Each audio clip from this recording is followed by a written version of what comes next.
In today's video, I'm going to teach you how to prepare your scene and set output properties effectively for rendering.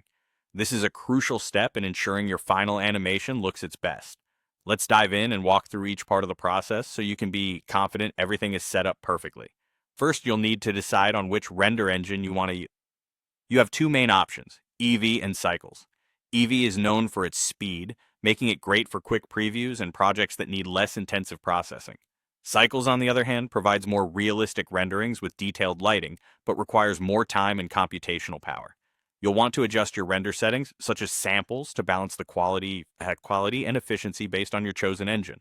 Next, find the Output Properties panel. This is easily identifiable by the printer icon on the interface. Here you can specify the resolution and frame rate of your animation. The resolution determines the image's clarity and size, so consider the final medium where your animation will be displayed. Higher resolutions mean sharper images, but they also demand more resources. Similarly, the frame rate influences how smooth your animation will feel. Common frame rates like 24 frames per second or 30 frames per second work well for most purposes and should align with your creative needs.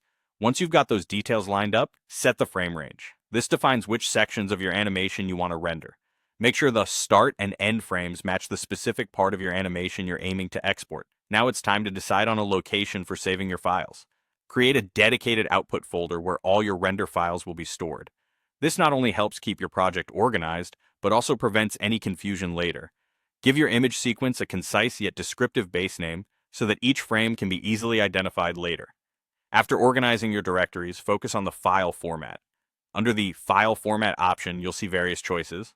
Among these, PNG is highly recommended because it supports transparency and provides lossless compression, ensuring no quality loss in your images. Should you need a transparent background for your images, head over to the Render Properties panel. Look for the Film tab and make sure to check the Transparent box. Following this, in the Output Properties, set the color to RGBA. RGBA indicates that your images can carry information in red, green, blue, and the alpha channel, which is crucial for transparency. With these settings configured, your scene is ready for rendering. Congratulations on getting everything set up correctly. These foundational steps ensure you can produce high-quality results, giving your animation the best chance to shine. Thanks for joining me today. Don't forget to subscribe for more tips and tutorials on enhancing your animation projects.